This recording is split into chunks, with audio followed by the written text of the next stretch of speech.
Les travailleurs de la dernière heure. Dans le chapitre 20 de l'Évangile selon le spiritisme, Jésus présente la parabole des travailleurs de la dernière heure.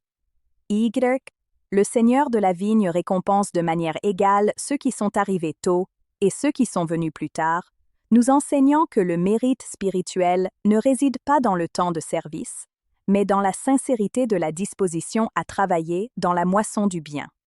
Le message est clair. Il n'est jamais tard pour se convertir à l'Évangile et pour mettre en pratique l'amour et la charité. Aux yeux de Dieu, la valeur réside dans l'effort et la dévotion, non dans le nombre d'heures travaillées.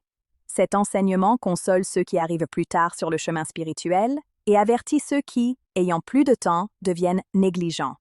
Dans la psychologie basée sur l'épreuve, nous savons que des changements significatifs peuvent survenir à n'importe quel stade de la vie. Avec la motivation adéquate, l'esprit humain est capable de se transformer, de dépasser de vieilles habitudes et d'adopter de nouveaux comportements positifs. La parabole renforce cette idée de plasticité et d'espoir permanent.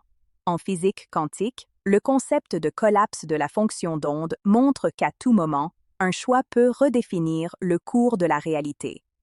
De même dans la vie spirituelle, chaque décision sincère de suivre le bien a le pouvoir de transformer le destin. Application pratique, vivre cette leçon signifie ne jamais se décourager, en croyant toujours qu'il y a du temps pour recommencer. Nous pouvons pratiquer cela en accueillant ceux qui cherchent le chemin du bien, peu importe l'heure à laquelle ils arrivent, et en décidant dès aujourd'hui de commencer ou de renforcer notre travail spirituel. Avez-vous aimé ce script? Aimez, partagez et commentez comment vous pouvez être un travailleur de la dernière heure dans la vigne du Seigneur.